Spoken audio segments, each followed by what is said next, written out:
ఓం మహాగణాధిపతయే నమః. ఓం గురుభ్యో నమః. ఓం శ్రీమాత్రే నమః. పరమేశ్వర స్వరూపమైనటువంటి జ్యోతిష, వాస్తు మరియు ఇతర అనేకమైనటువంటి శాస్త్రములను మనకు అందించినటువంటి మహర్షులకి నమస్కారం. హయగ్రీవ హయగ్రీవ హయగ్రీవేతి యో వదేత్ తస్య నిస్సరతే వాణి జహ్నుకన్యా ప్రవాహవత్. అరుణాం కరుణాతరంగితాక్షీం ధృతపాశాంకుశపుష్పబాణచాపాం అనిమాదిభిరావృతాం మయూకైః అహమిత్యేవ విభావయే భవానీం. శ్రీమాత్రే నమః. ప్రేక్షకులందరికీ కూడా లలితాంబిక అమ్మవారి యొక్క అనుగ్రహం పరిపూర్ణంగా కలగాలని మనస్ఫూర్తిగా కోరుకుంటూ మనం ఈరోజు చెప్పుకోబోయేటువంటి టాపిక్ ఏంటంటే, చూడండి, చాలామందికి ఒక్కొక్క జాతకాన్ని బట్టి, పర్సనల్ చార్ట్ని బట్టి వారు ఏ దేవత ఆరాధన చేస్తే బాగుంటుంది, అందులోని ఆ దేవతకి ఆ దేవతా సంబంధించిన మంత్ర జపం చేస్తే బాగుంటుందా, లేకపోతే ఆ దేవతా సంబంధించిన లేదా ఆ గ్రహ సంబంధించిన దానం ఇస్తే బాగుంటుందా, తర్పణము చేస్తే బాగుంటుందా, తర్పణము అంటే నీటితో కానీ పాలతో కానీ చేస్తూ ఉంటారు, అదేవిధంగా హోమము చేస్తే బాగుంటుందా అనేటువంటిది ఉంటుంది. అది ఎందుకు తీసుకుంటారు అంటే, వీళ్ళ యొక్క పూర్వజన్మ కర్మ ఒక్కొక్క జాతకానికి స్పెసిఫిక్గా ఒక్కొక్క మార్గం ద్వారా అది నల్లిఫై అవ్వడం జరుగుతూ ఉంటుంది. ఆ రకంగా అది పర్సనల్ చార్ట్ చూడాలి. మరి పర్సనల్ చార్ట్ అనేటువంటిది చూసుకోవాలంటే ఎవరికి వాళ్ళకి తెలిసి ఉండాలి, లేదా ఏదైనా ఆస్ట్రాలజర్ని కన్సల్ట్ చేసి ఉంటే వాళ్ళ లగ్నం నుంచి లగ్నాధిపతి ఎలా ఉన్నాడు, పంచమాధిపతి అంటే ఉపాసనా స్థానాధిపతి ఎలా ఉన్నాడు, లేదా భాగ్యాధిపతి ఎలా ఉన్నాడు, వీళ్ళకి ఏ పర్పస్ మీద అయితే వీళ్ళు పూజ చేస్తున్నారో, లేకపోతే హోమం చేస్తున్నా, తర్పణం చేస్తున్నా, ఆ పర్పస్ని ఫుల్ఫిల్ చేసేటువంటి గ్రహ దశ నడుస్తుందా లేదా, ఒకవేళ నడవనట్లయితే ఆ గ్రహ దశ అనుకూలించేలాగా ఏ దేవతకు చేసుకోవాలనేటువంటిది ఉంటుంది. అయితే ఇవాళ మనం చెప్పుకోబోయే టాపిక్ ఏంటంటే, సహజంగా మీరు పలానా లగ్నంలో పుట్టారు, ఉదాహరణకి మేష లగ్నంలో పుట్టితే ఎవరికి తర్పణం కానీ హోమం కానీ ఇవి చేయాలి, లేదా వృషభ లగ్నంలో పుడితే ఏంటి అనేటువంటిది నేను మీకు ఒక్కొక్క లగ్నరీత్యా నేను చెప్తాను. కుంభలగ్నము, కుంభరాశి, మీరు ఎక్కువగా స్తోత్ర పఠనం, అందులో విష్ణు సహస్రనామాలు లేదా లలితా సహస్రనామాలు, బుధ శుక్రవారాలు, లలితా సహస్రనామాలు అయితే నిత్యము చేసుకోవచ్చు. దానిలో విశేషంగా ఎక్కువసార్లు చేస్తాను అంటే చతుర్దశి, అష్టమి, నవమి, పౌర్ణమి, అమావాస్యలకు చేస్తే ఇంకా మంచిది. అంటే ఈ నామ పారాయణం చేయడము, లేదా నాకు అంత రాదండి, నాకు పారాయణం చేయడం రాదు అనుకున్నటువంటి వారు విష్ణు సహస్ర, లలితా సహస్రనామాలు యూట్యూబ్లో దొరుకుతాయి మనకి. ఆ యూట్యూబ్లో పెట్టుకొని చక్కగా వింటూ ధ్యానంలో కూర్చున్నట్టుగా వినడం, లేకపోతే ఆ స్వామివారి ముందుని లేదా అమ్మవారి పటం ఏదైనా ఉంటే అక్కడ కుంకుమతో పూజ చేస్తూడడం ఒక్కొక్క నామకి చేయొచ్చు. ఇక రెండవది ఏమిటంటే, దానము ప్రధానంగా మీరు శనగలు ఇస్తూ ఉండండి. ఎక్కువగా ఎంత శనగలు దానంగా ఇస్తూ ఉంటే మీకు అభివృద్ధి అంత బాగుంటుంది, గుర్తుపెట్టుకోండి. దానం మాత్రం ఇది ఖచ్చితంగా చేయాల్సిందే. దీంతోపాటు వీలైతే బియ్యము కూడా ఇస్తే ఇంకా మంచిది. బియ్యము శనగలు రెండు ఇస్తూ 1 కేజీ బియ్యము, తెలుపు రంగు వస్త్రము, శనగలు, పసుపు రంగు వస్త్రము దానంగా కనుక ఇచ్చినట్లయితే పూర్వజన్మ కర్మ దగ్ధం అవ్వడం జరుగుతూ ఉంటుంది. మీరు ఎక్కువగా హోమాలు చేయొద్దని కాదు, తర్పణాలు చేయొద్దని కాదు, అదేవిధంగా దానం చేయొద్దని కాదు.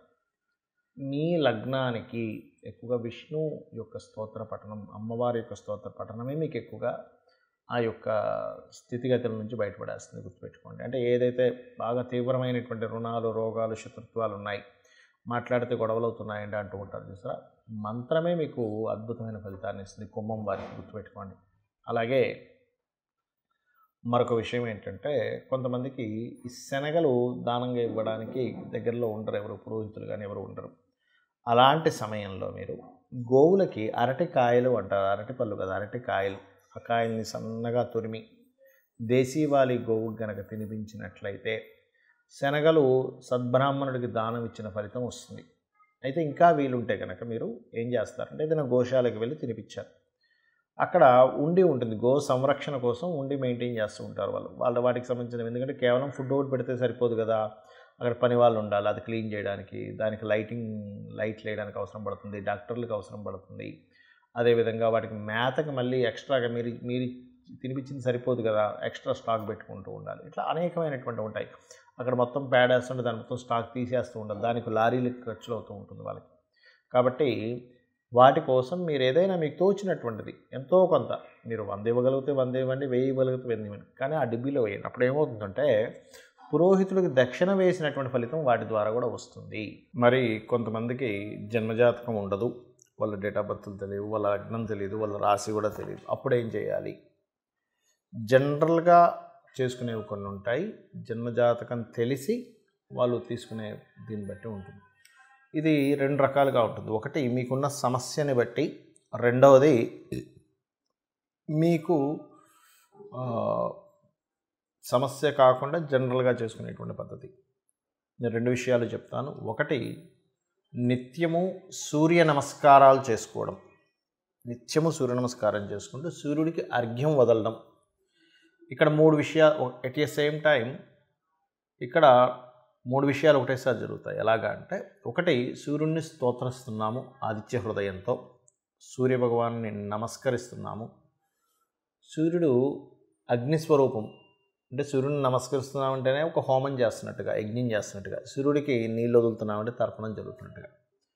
దీంతో పాటు మీరు ఆదివారం నాడు కానీ, సప్తమి వచ్చినప్పుడు కానీ, సూర్యుడి యొక్క నక్షత్రాలు అంటే కృత్తిక, ఉత్తరాషాఢ ఈ నక్షత్రాల్లో కానీ మీరు గోధుమలు దానంగా ఇచ్చినట్లయితే, మీ జన్మజాతకం తెలియదు కాబట్టి 4 విషయాలు చేస్తున్నారు. దానం ఇస్తున్నారు, సూర్య నమస్కారం చేసుకుంటున్నారు, అర్ఘ్యం వదులుతున్నారు, స్తోత్రపారాయణం చేస్తున్నారు ఆదిత్య హృదయం. దీనివల్ల ఏమవుతుంది అంటే, మీకు ఏదైతే పూర్వజన్మల్లో చేసినటువంటి కర్మ ఒకవేళ నెగటివ్గా వస్తున్నట్లయితే, ఆ నెగటివ్గా వస్తున్నటువంటి కర్మ అది అక్కడికట్లా ఏదైతే ఆ ప్రభావం చూపిస్తూ మీకు ఇబ్బంది కలుగుతుందో ఆ ప్రభావం అనేటువంటి తగ్గుతుంది. ఇక రెండవది, లలితా సహస్రనామాలు మరియు పితృదేవత సంబంధించిన ఆరాధన. అంటే ఎలాగండి? మీకు డేట్ ఆఫ్ బర్త్ టైం ఏమీ తెలియవు, అప్పుడు ఏం చేయాలంటే, దేవీ భాగవతంలో అమ్మవారే స్వయంగా చెప్పినటువంటి తిథులు కొన్ని ఉన్నాయి. దాని తర్వాత ఇంకో 2 తిథులు కొంతమంది పెద్దవాళ్ళు చేర్చారనుకోండి. అవి ఏమిటి అంటే, ఒకటి చతుర్దశి, అష్టమి, నవమి. ఈ 3 తిథుల్లో నా యొక్క అనుగ్రహం అంటే అమ్మవారి యొక్క అనుగ్రహం చాలా దగ్గరగా ఉంటుందట. ఆ సమయంలో ఎవరైతే దేవీ భాగవత పారాయణం కానీ, చండీ సప్తశతి కానీ, ముఖ్యంగా లలితా సహస్రనామాలు కానీ ఎవరైతే పఠనం చేస్తారో, అంటే బాగా తీవ్రమైనటువంటి కష్టంలో ఉన్నారు, లేకపోతే బాగా తీవ్రంగా ఆగిపోయింది ఏదైనా ఒక విషయం, రోజుకి 27 సార్లు కనుక ఈ తిథుల్లో కనుక చేయగలిగితే మీకున్నటువంటి పూర్వజన్మ పాపకర్మ దగ్ధమవుతుంది. దాని ద్వారా మీరు ఇప్పుడు అనుకున్న సంకల్పం నెరవేరుతుంది. మరియు మొత్తం 5 తిథులు అన్నారు కదండి, 3 చెప్పారు కదా అంటే, తర్వాత చేరినటువంటివి అమావాస్య, పౌర్ణమి కూడా. అమావాస్య, పౌర్ణమి చేస్తే కూడా ఈ యొక్క అమ్మవారి అనుగ్రహం చాలా త్వరగా చాలా ఎక్కువగా వస్తుంది. ఇక పితృదేవత సంబంధించింది కూడా చేయాలని చెప్పాను. అదేమిటి అంటే, ముఖ్యంగా అమావాస్యల సమయంలో కానీ, మీ యొక్క పితృదేవతలకు సంబంధించిన తిథుల్లో కానీ మీరు, అంటే వాళ్ళు గతించినటువంటి తిథుల్లో కానీ మీరు స్వయం పాకము అంటారు. అంటే 1 కిలోనో 2 కిలోలో 5 కిలోలో మీకు తోచినంత మీ స్తోమతను బట్టి బియ్యము, 2 రకాల కూరగాయలు, 2 రకాల పప్పులు, ఉప్పు, చింతపండు, మిరపకాయలు, ఈ రకంగా వండుకునేటువంటి సామాగ్రి ఏదైతే ఉంటుందో, ఒక వ్యక్తి చక్కగా ఇంట్లో వంట వండుకోవడానికి గల సామాగ్రిని మీరు మీకు దగ్గరలో ఆలయంలో ఉన్నటువంటి పురోహితులకి పితృదేవతల కోసం అన్నట్టుగా ఇచ్చినట్లయితే, ఇది కూడా మీ జన్మజాతకంలో ఏదైతే రుణరోగ శత్రు సంబంధించినటువంటి భావం బాగా యాక్టివేషన్ అయ్యి మీరు ఇబ్బంది పడుతున్నటువంటి అంశము చేత్తో తీసేసినట్టుగా ఆ యొక్క ప్రాబ్లం అనేటువంటిది తగ్గుతుంది. అయితే ఇది చాలామంది ఎన్నిసార్లు చేయాలండి అని అడుగుతూ ఉంటారు. ఒకటే గుర్తుపెట్టుకోండి, నిరంతరము చేయండి. ఎప్పుడైతే మీరు దేవతా కార్యాలు కానీ, హోమాలు కానీ, యజ్ఞాలు కానీ, తర్పణాలు కానీ, లేనట్లయితే దానము కానీ మీరు ఎంత చేస్తూ ఉంటారో గుర్తుపెట్టుకోండి, మనం ఎన్ని ఖర్చు పెట్టినా ఒక జీవుడు అంటే ఒక మనిషి జన్మ ఎత్తినప్పటి నుంచి తన తుది శ్వాస అంటే ఆఖరి శ్వాస వరకు కూడా ఎన్నో లక్షలు కోట్లు సంపాదిస్తాడు, ఖర్చు పెట్టేస్తాడు, కానీ ఏది కూడా మన వెంట రాదు. కేవలం భగవత్ సంబంధించినటువంటిది, పరోపకారంగా ఉపయోగించిన ధనం సంబంధించిన పుణ్యము మాత్రమే మన వెంట వస్తుంది, గుర్తుపెట్టుకోండి. కాబట్టి లేదా గోసేవ, గోవులకు వెళ్ళి సేవ చేస్తే కూడా అది పుణ్యంగా వస్తుంది. కాబట్టి ఇది చేయండి. ఖచ్చితంగా మీకు మీ జాతకంలో ఏ దశ నడుస్తుంది, ఏ అంతర్దశ నడుస్తుంది, గోచారంలో ఎలా ఉంది, ఇవేమీ మీరు కంగారు పడాల్సిన అవసరం లేదు. తెలియకుండానే సకల దేవతల యొక్క అనుగ్రహము, ఆ లలితాంబిక అమ్మవారి యొక్క అనుగ్రహం మీకు కలుగుతుంది. శ్రీమాత్రే నమః.